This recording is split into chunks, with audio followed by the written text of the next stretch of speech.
오늘 아침에 사진 하나를 먼저 보여드리도록 하겠습니다. 이 사진이 보이세요? 어떤 사진인 것 같으세요?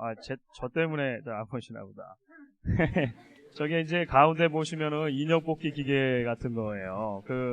어디든 가면, 모래나 가면은 이 인형 뽑기 기계 있지 않습니까? 아이들이 동전 집어넣고 이렇게 조정해가지고 인형 뽑는 기계입니다.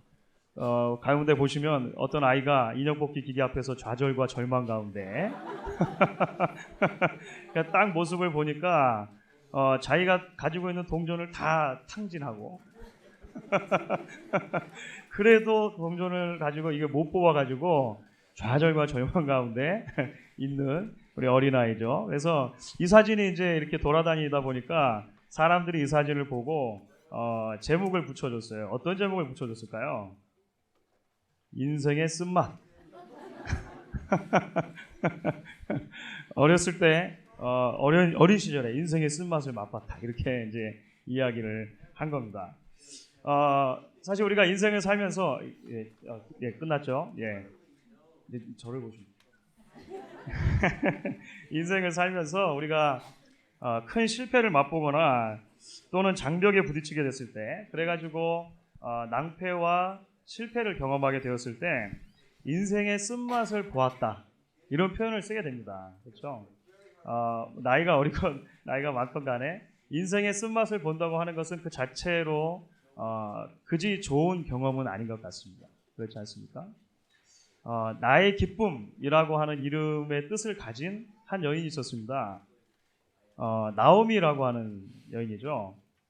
그 부모님이 이 아이를 낳고 나서 얼마나 마음에 기쁨이 있었으면 아이를 낳고 나서 나의 기쁨이다, 이렇게 이름을 붙여줬겠습니까? 한국에는 얼마 전부터 태명이라고 지어주는 게 유행이라 그래요. 제가 뭐 젊습니다만 저희가 아이들 셋을 낳을 때만 해도 뭐 그런 태명 같은 거 잘 몰랐는데요. 요즘에는 이제 임신을 하게 되면 아이의 성별을 알기도 전에 그 아이에게 태명을 지어주고 태명으로 복중에 있는 아이를 막 이렇게 불러준다고 그렇게 합니다. 최근에 그 아이 낳으셨던 우리 이 젊으신 가정들 중에서도 태명 이렇게 부르는 게 있었던 것 같아요. 한국에서 이제 조사를 하게 됐는데 그 태명 중에서 이제 1,700개 정도 이제 태명이 있는데 그 중에서 순위를 뽑자면 이제 가장 많이 사용되는 태명들이 이런 거라고 해요. 사랑이, 튼튼이, 복덩이, 똘똘이, 뭐 이런 게 있고요. 그 중에 기쁨이 또 굉장히 높은 순서를 차지합니다. 그러니까 얼마나 기쁘면, 이 아이가 또 가정에 얼마나 기쁨을 줬으면 그런 이름으로 불러주는 거죠. 물론 조금 더 노골적인 그 태명도 있더라고요. 대박이.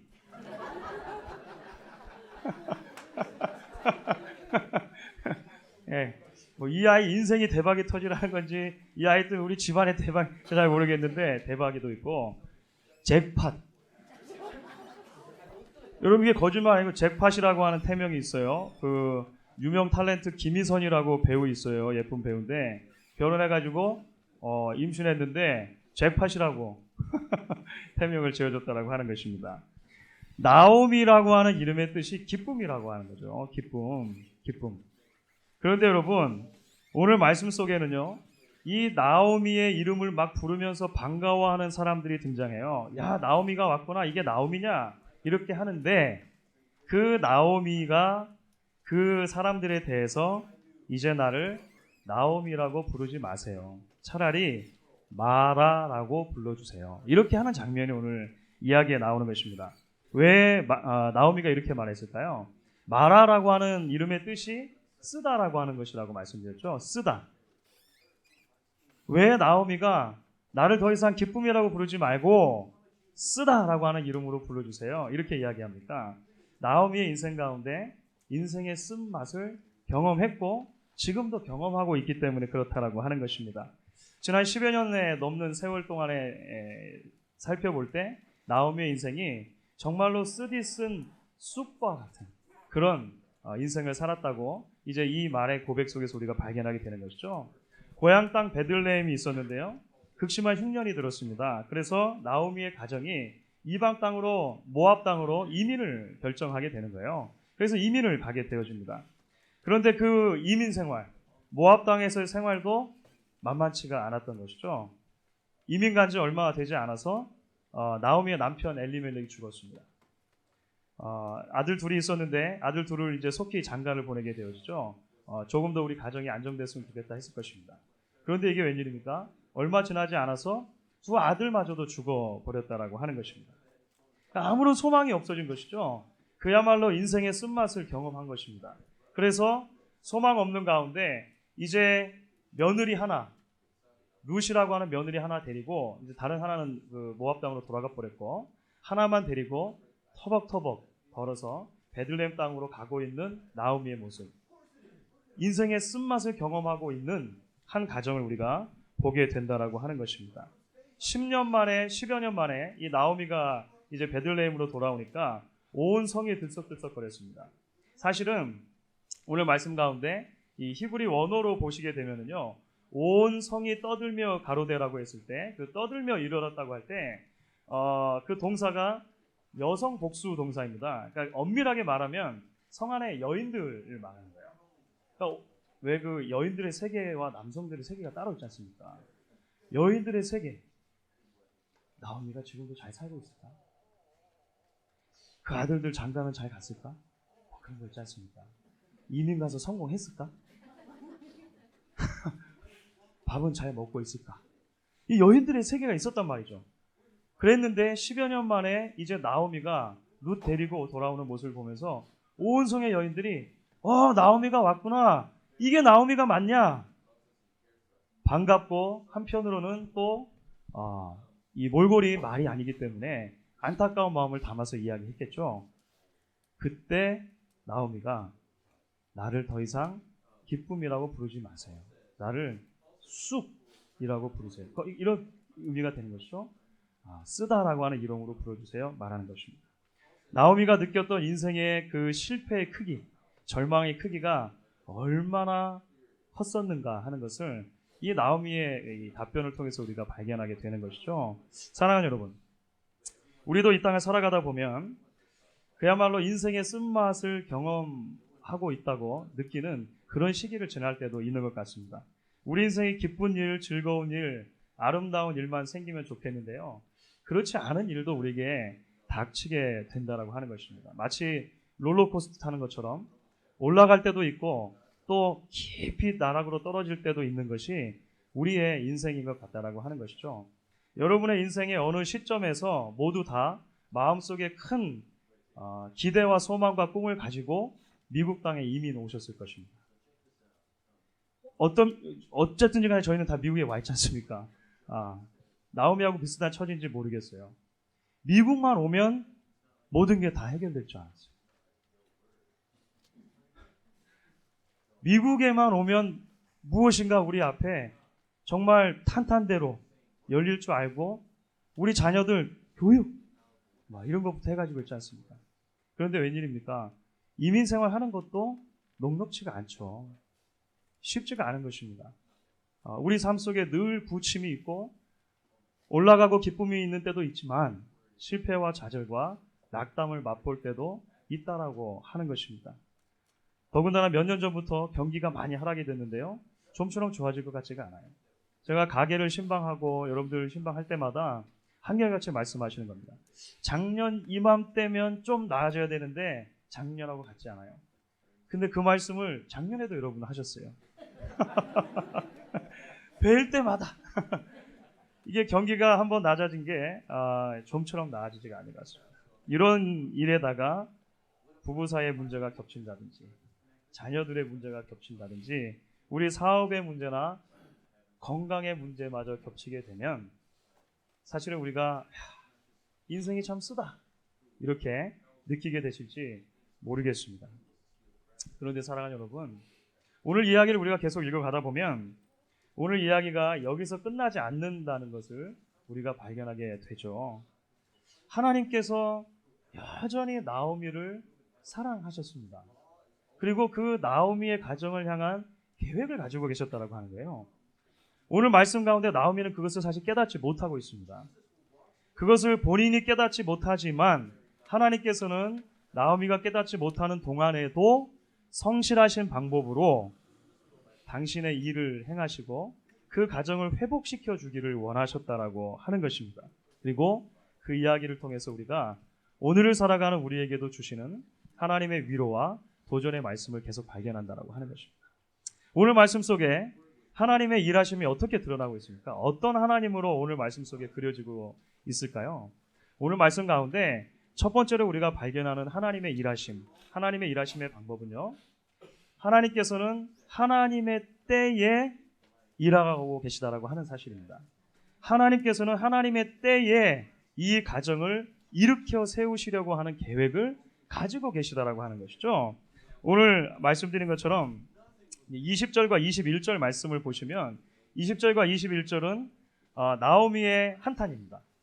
나오미 한탄이에요. 보시면 아시겠지만 정말로 내가 어려운 시기를 지나왔습니다. 하나님께서 나를 이렇게 괴로운 상태에 처하게 하셨습니다. 하나님이 전능자가 나를 괴롭게 하셨는데 왜 나를 기쁨이라고 칭합니까? 그냥 말하라고 칭해주세요. 이렇게 말하는 것이죠. 이게 나오미가 자신의 지금 현실을 받아들이고 있는 마음의 상태였다고 하는 것입니다. 그런데 22절을 우리가 한번 보도록 하겠습니다. 같이 한번 읽겠습니다. 22절을 같이 한번 읽습니다. 나오미가 모압 지방에서 그 자부 모압 여인 룻과 함께 돌아왔는데 그들이 보리 추수 시작할 때에 베들레헴에 이르렀더라. 여기서 하나의 희미하지만 희망이 비춰지고 있는 건데요. 나오미와 룻이 이제 모압 지방에서 베들레헴에 돌아왔는데 그 베들레헴에 딱 당도했을 때가 마침 어떤 때였다라고 하는 것입니까? 보리 추수할 때였다라고 하는 것입니다. 이 보리 추수할 때라고 하는 것이 이제 나머지 룻기 이야기에서 굉장히 중요한 주제로 작용하는 거죠. 왜냐하면 이 추수 때에 돌아왔다고 하는 사실 때문에 앞으로 이제 나오미의 가정이 룻의 가정이 회복되어지는 놀라운 그 출발점이 된다라고 하는 것입니다. 사실 룻기 1장 전체를 보시면요, 나오미가 모압 땅에서 이제 베들레헴으로 돌아가기로 생각했을 때 계산을 막 해가지고, 계산을 막 해가지고 내가 지금 출발해서 그때쯤 당도하면 이제 예루살렘의 이 베들레헴에 보리 추수할 시점이 되겠다라고 계산하고 그렇게 한 것 같지 않아요. 절대 그런 것 같지 않습니다. 1장을 보시면 절망과 좌절 가운데 힘들어서 아이고 어떻게 하지? 하고 있는데 마침 하나님께서 베들레헴에 이제 방문을 해주셨다, 은혜를 베풀으셨다라고 하는 그 뉴스를 듣게 된 것이죠. 그래서 터벅터벅 길을 걸어간 것입니다. 모압 땅부터 베들레헴까지는요, 사해라고 하는 바다를 크게 돌아가야 하기 때문에 여인 2명이 갔을 때 얼마나 많은 시간이 걸릴지도 계산하기 힘든 상황이었어요. 그런데 이게 웬일입니까? 도착을 딱 해서 보니까 보리 추수할 때였다라고 하는 것입니다. 그리고 그 때부터 시작해서 하나님께서 하나님의 일을 일으켜 주시고 한 가정을 회복시켜 주시는 놀라운 그런 계획을 진행해 나가신다라고 하는 것이죠. 나오미가 깨닫지 못하는 사이에 하나님은 일하고 계셨다라고 하는 것입니다. 우리의 문제가 무엇입니까? 우리가 인생을 살다 보면 하나님의 때를 기다리지 못하는 것입니다. 우리가 시간표를 짜놓고 이 시간표대로 움직여지지 않으면 조급하고 답답해하는 것이 우리의 인생인 것 같습니다. 자녀들을 데리고 여기까지 오신 분들이 있으시죠? 중간중간에 자녀들이 혹시 묻지 않던가요? 아직 다 안 왔어요? Are we there yet?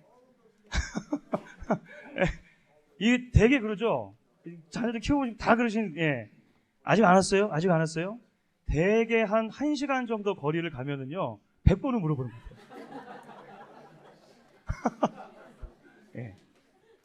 이게 보통 일이 아니죠. 그런데 부모는 알고 있습니다. 처음 출발할 때부터 마지막 도착할 때까지 어느 길로 얼만큼을 가면 얼마나 시간이 걸린다라고 하는 것은 여러분들 알고 계세요. 그렇죠?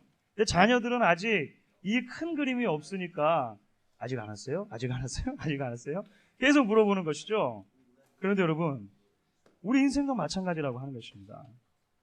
하나님께서는 우리 인생의 처음부터 끝까지 모든 지도를 가지고 계시죠.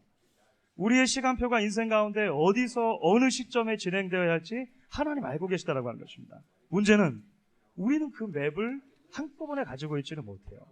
하나님께서 시간, 순간순간마다 한 조각씩 우리에게 보여주시는 것입니다. 그래서 마음속에 우리는 때로 조급할 때가 있는 것이죠. 하나님 아직 시간 안 됐습니까? Are we there yet? 하나님은 알고 계시다라고 하는 것입니다. 하나님의 때에 하나님께서 일하고 계시다라고 하는 사실을 기억하시고 그 하나님을 의지하실 수 있는 여러분 되시기를 바랍니다. 잠언 3장 5절에서 6절을 이렇게 말하죠. 너는 마음을 다하여 여호와를 의뢰하고 내 명철을 의지하지 말라. 너는 범사에 그를 인정하라. 그리하면 내 길을 지도하시리라. 우리 옆에 계신 분들하고 한번 이제 이렇게 이야기를 한번 하면 좋겠습니다. 조금만 더 기다립시다. 조금만 더 기다립시다. 예, 동의가 되세요? 예, 조금만 더 기다립시다. 하나님의 때가 있습니다.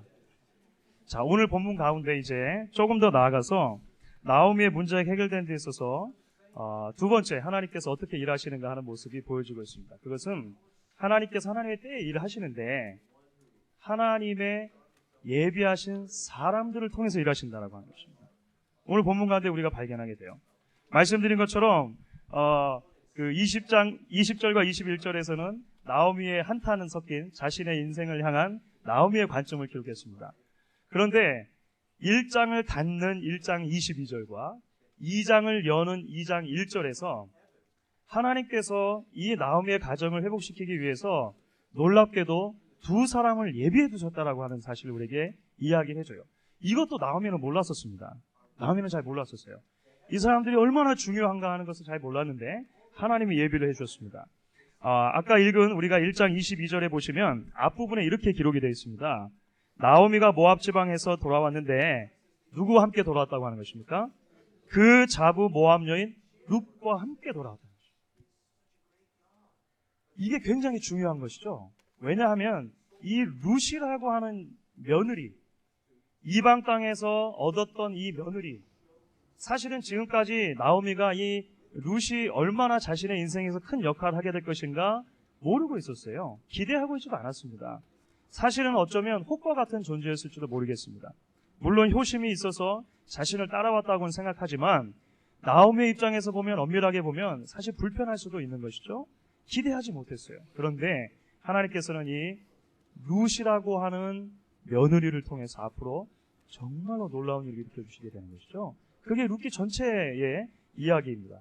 룻을 통해서 하나님께서 이 가정을 회복시켜 주신다라고 하는 것입니다. 때로 하나님께서는 우리의 가까이 있는 사람 있지 않습니까?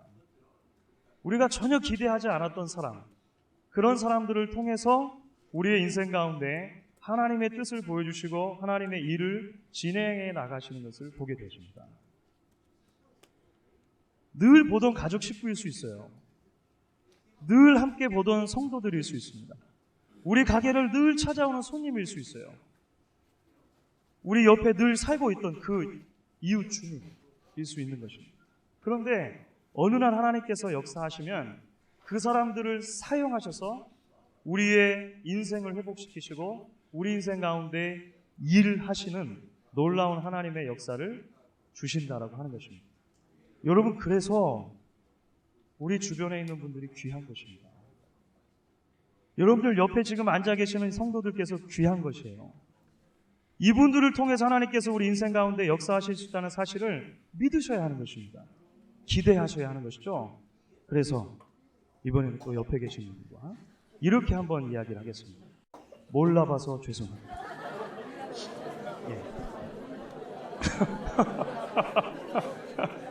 몰라봐서 죄송합니다.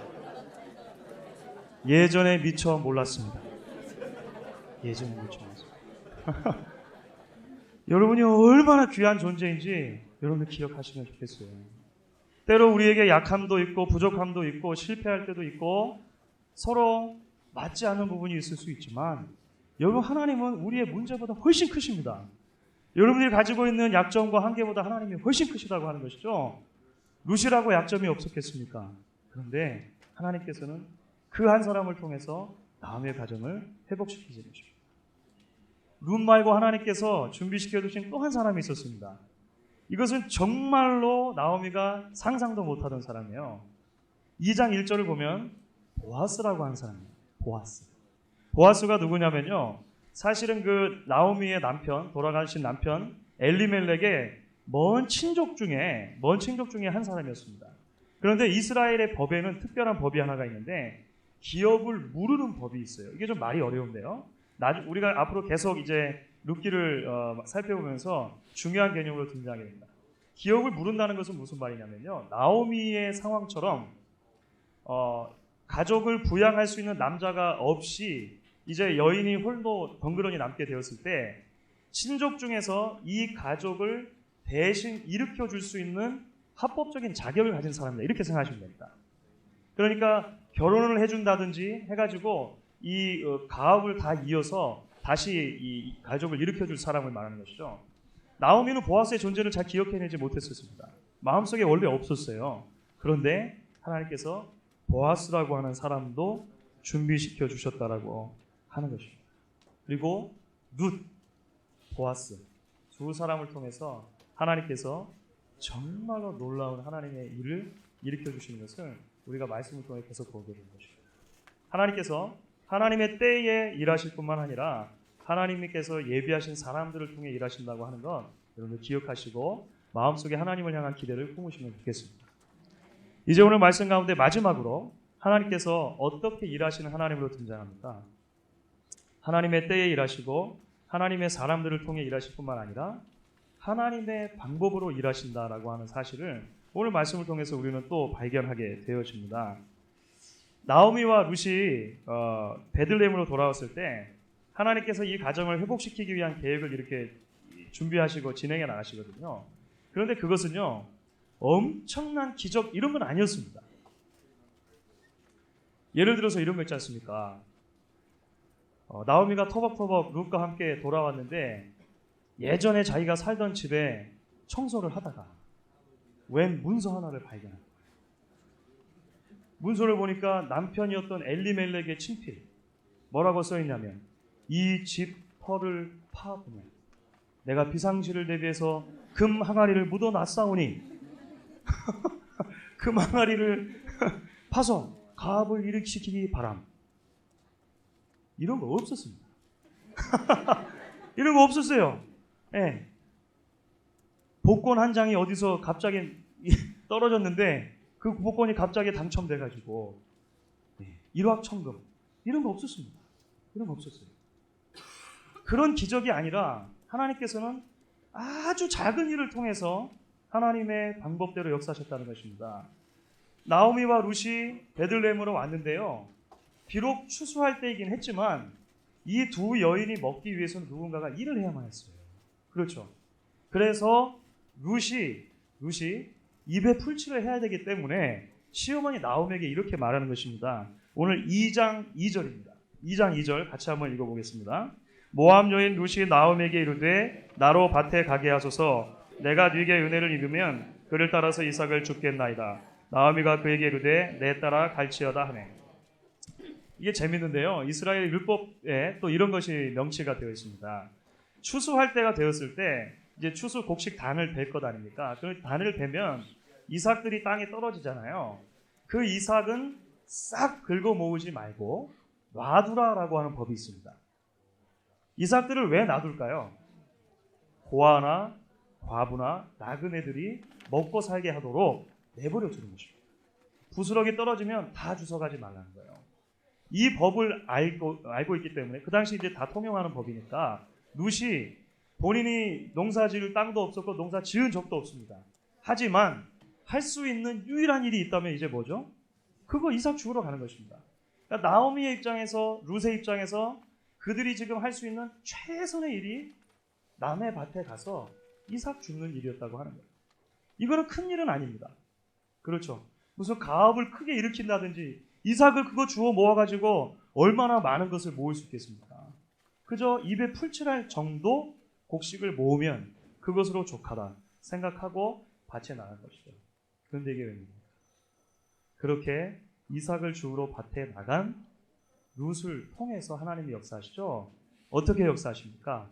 오늘 재밌는 단어들이 등장해요.